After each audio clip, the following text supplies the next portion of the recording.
Hi, my name is Devin England, and today we'll be talking about how Apple affects the media. So, let's talk about the history of Apple. Apple was founded on April 1st, 1976. Soon thereafter, the Apple II was made in the 1980s, and this was when Apple took a really big jump in their company. Jobs left in 1985, which he then founded Next Software. The highest profits in history of Apple were in 1990. Then, when the company was on the verge of collapse in 1997, Steve Jobs was rehired and saves them. Steve Jobs forges an alliance with Microsoft to help develop both companies. Following after the alliance, Apple released many products such as the iPod and the iBook. Then Steve Jobs dies on October 5th, 2011. What two media types am I focusing on? I will focus on the television and the internet. There used to be many different companies in media. Throughout time, there was always competition, whether they were bought out or just went bankrupt. Now there are only 6 media outlets around the world when it comes to TV. Imagine how much power there is and how easily they can manipulate and distract people from the truth. You could choose what to watch on TV and not ever show what other events are happening in the world, and people would just be as blind.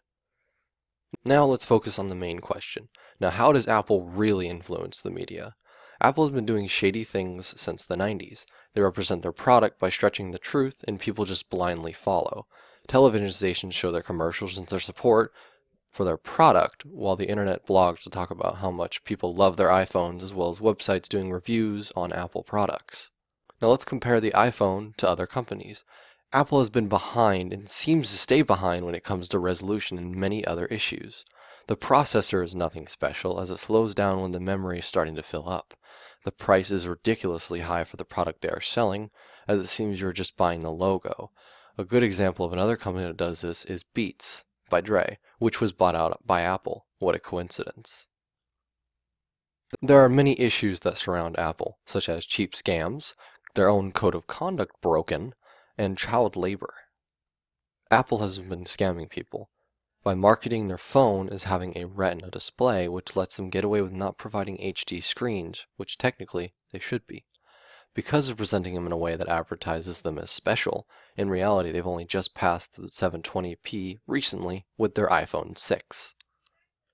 Now this is HD right here. They've been selling them in 720p. Now recently, before the iPhone 6, these were the normal resolutions, in case you know how fuzzy they can get. Apple made a code of conduct in 2005 and then broke it. What it said was that working conditions in Apple's supply chains are safe, that workers are treated with respect and dignity, and that manufacturing processes are environmentally responsible. They did not follow any of this and just released it to the public and let media advertise it as such a noble move by Apple without actually checking the factories out. Good move by the media. The workers are in terrible unsafe working conditions and little pay. There are 24-hour shifts, and the rooms they stay in are about 3-bedroom apartments for 20 workers each. Also mentioning, they implement child labor, that they make your smartphones.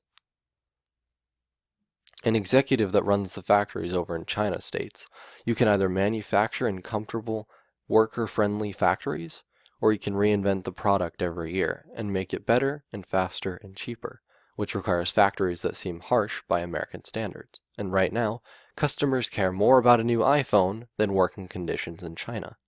This man wanted to remain anonymous for obvious reasons, and it's basically saying, because the people didn't ask for safe conditions and instead wanted the product, we will focus on making the product as fast as we can without regard for other humans. Because Apple disregarded their environmental safety when it comes to their code of conduct, 2 factories blew up due to aluminum dust buildup. They blew up in Chengdu and Shanghai.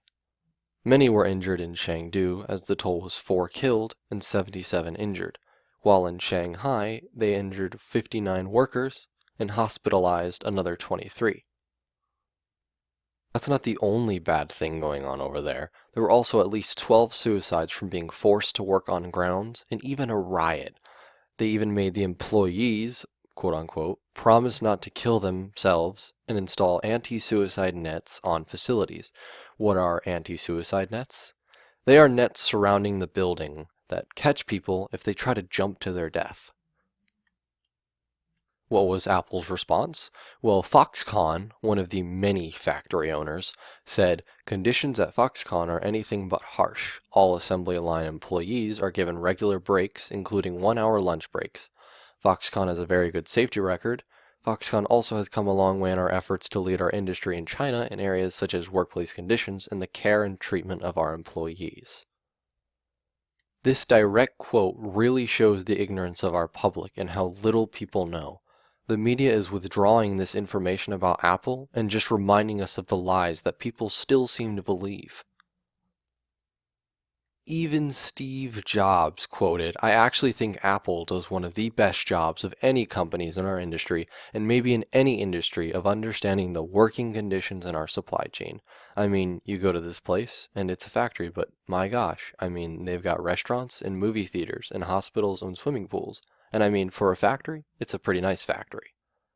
Even Steve Jobs makes a direct quote stating that the conditions are better than anything we could ever dream of, and yet the media eats it up and releases it to the public without any thorough investigation to tell the truth.